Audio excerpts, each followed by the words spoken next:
I want to tell you about the future of money. Let's start with a story about this culture that lived in Micronesia in the early 1900s called the Yap. Now, I want to tell you about the Yap because their form of money is really interesting. They use these limestone discs called rye stones. Now, the Yap don't actually move these rye stones around or exchange them the way that we do with our coins because rye stones can get to be pretty massive. The largest is about 4 tons and 12 feet across.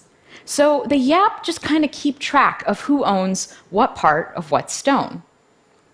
Now, there's a story about these sailors that were transporting a stone across the ocean when they ran into some trouble and the stone actually fell in. Now, the sailors got back to the main island and they told everyone what had happened. And everyone decided that actually, yes, the sailors had the stone and why not? It still counted, even though it was at the bottom of the ocean. It was still part of the Yap economy.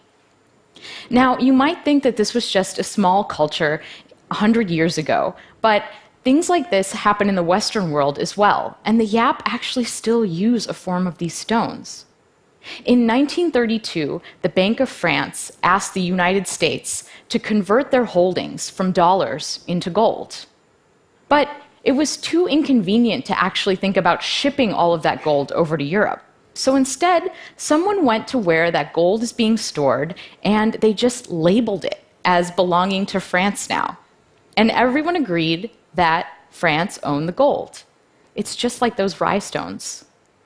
The point I want to make with these two examples is that there's nothing inherently valuable about a dollar or a stone or a coin.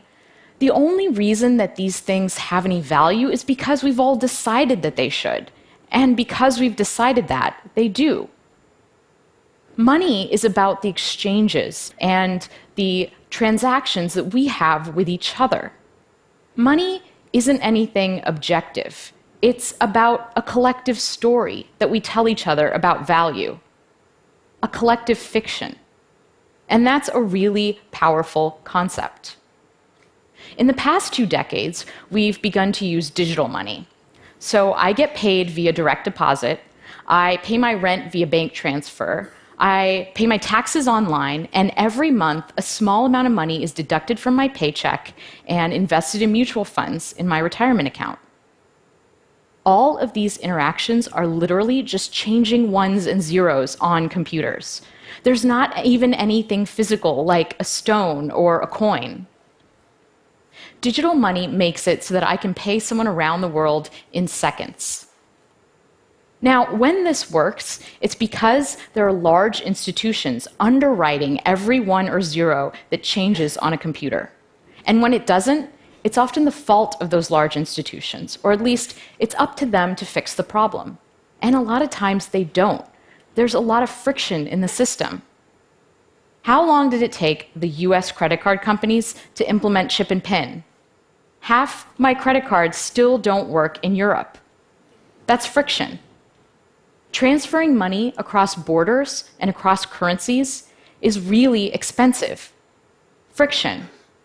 An entrepreneur in India can set up an online business in minutes, but it's hard for her to get loans and to get paid. Friction.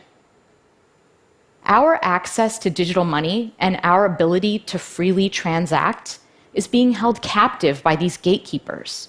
And there's a lot of impediments in the system slowing things down. That's because digital money isn't really mine, it's entries in databases that belong to my bank, my credit card company, or my investment firm. And these companies have the right to say no. If I'm a PayPal merchant and PayPal wrongly flags me for fraud, that's it. My account gets frozen, and I can't get paid. These institutions are standing in the way of innovation. How many of you use Facebook Photos, Google Photos, Instagram? My photos are everywhere. They are on my phone, they're on my laptop, they're on my old phone, they're in Dropbox, they're on all these different websites and services. And most of these services don't work together. They don't interoperate. And as a result, my photo library is a mess. Now, the same thing happens when institutions control the money supply. A lot of these services don't interoperate, and as a result, this blocks what we can do with payment, and it makes transaction costs go up. So far, we've been through two phases of money. In an analog world, we had to deal with these physical objects, and money moved at a certain speed, the speed of humans. In a digital world, money can reach much farther and is much faster, but we're at the mercy of these gatekeeper institutions. Money only moves at the speed of banks. We're about to enter a new phase of money. The future of money is programmable.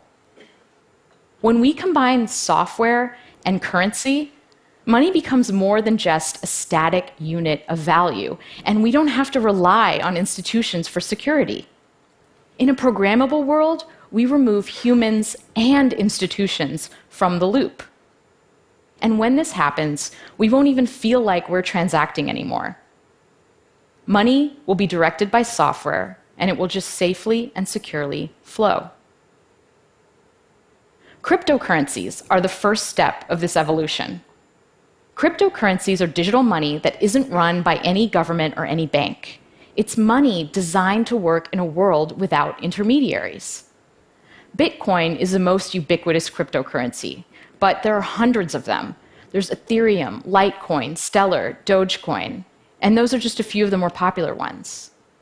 And these things are real money. The sushi restaurant down my street takes Bitcoin. I have an app on my phone that I can use to buy sashimi. But it's not just for small transactions. In March, there was a transaction that moved around 100,000 Bitcoins. That's the equivalent of 40 million US dollars.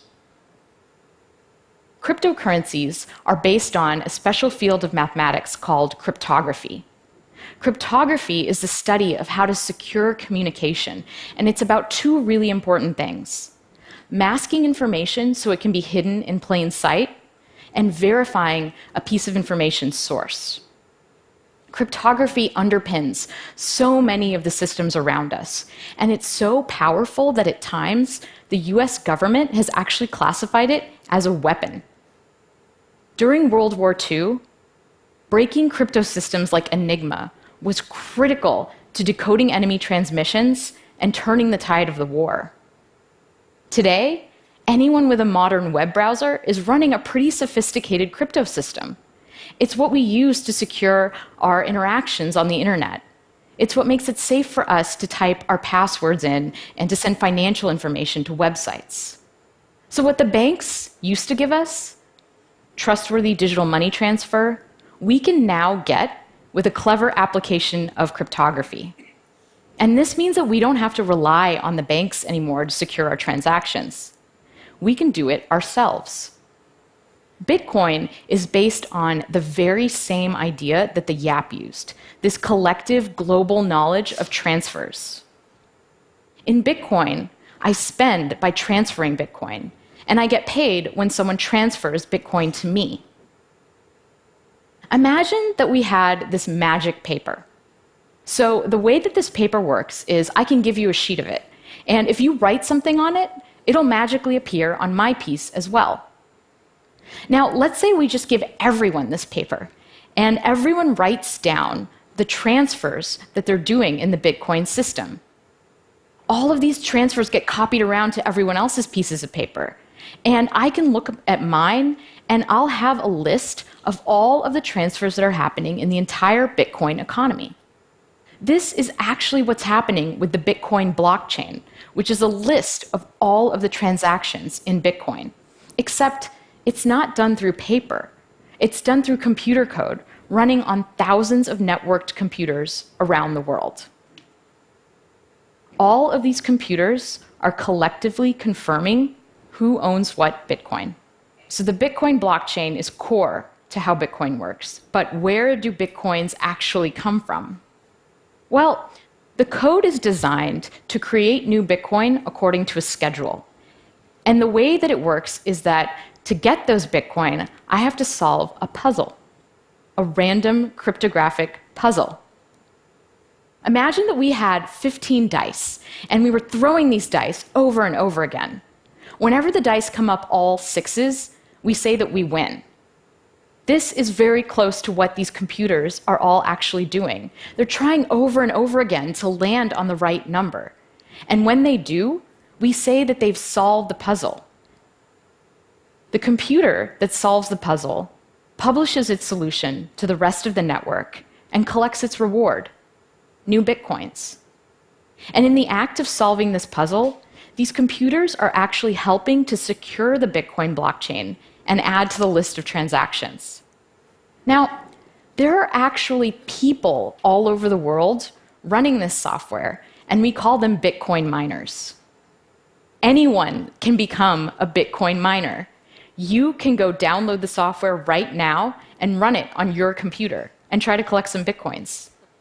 I can't say that I would recommend it because right now, the puzzle is so hard and the network is so powerful that if I tried to mine Bitcoin on my laptop, I probably wouldn't see any for about 2 million years. The miners, professional miners, use this special hardware that's designed to solve the puzzle really fast. Now, the Bitcoin network and all of this special hardware, there are estimates that the amount of energy it uses is equivalent to that of a small country. So the first set of cryptocurrencies are a little bit slow and a little bit cumbersome. But the next generation is going to be so much better and so much faster. Cryptocurrencies are the first step to a world with a global programmable money. And in a world with programmable money, I can pay anyone else securely without having to sign up or ask permission or do a conversion or worry about my money getting stuck.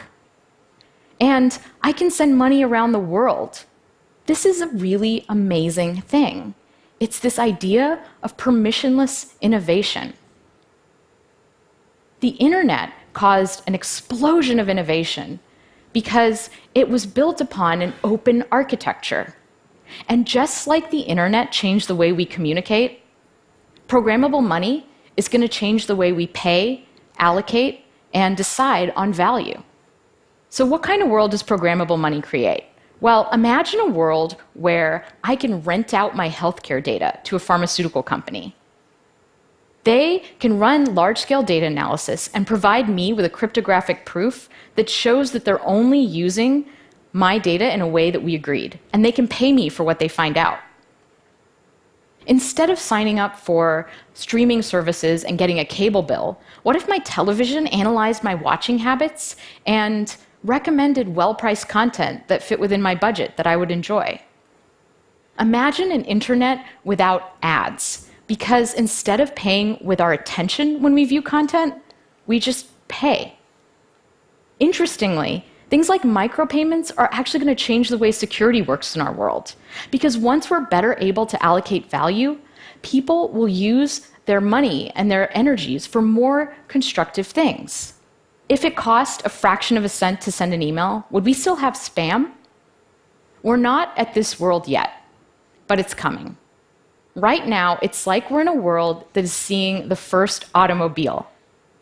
The first cryptocurrency, like the first car, is slow and hard to understand and hard to use. Digital money, like the horse and carriage, works pretty well, and the whole world economy is built on it. If you were the first person on your block to get a car with an internal combustion engine, your neighbors would probably think you were crazy. Why would you want this large, clunky machine that breaks down all the time, that lights on fire, and is still slower than a horse? But we all know how that story turns out. We're entering a new era of programmable money, and it's very exciting, but it's also a little bit scary. Cryptocurrencies can be used for legal transactions, just like cash is used for crime in the world today. When all of our transactions are online, what does that mean for surveillance? Who can see what we do? Who's advantaged in this new world and who isn't? Will I have to start to pay for things that I didn't have to pay for before? Will we all become slaves to algorithms and utility functions? all new technology comes with trade-offs. The internet brought us a lot of ways to waste time, but it also greatly increased productivity. Mobile phones are annoying because they make me feel like I have to stay connected to work all the time, but they also help me stay connected to friends and family. The new sharing economy is going to eliminate some jobs, but it's also going to create new flexible forms of employment. With programmable money, we decouple the need for large, trusted institutions from the architecture of the network. And this pushes innovation in money out to the edges where it belongs. Programmable money democratizes money. And because of this, things are going to change and unfold in ways that we can't even predict. Thank you.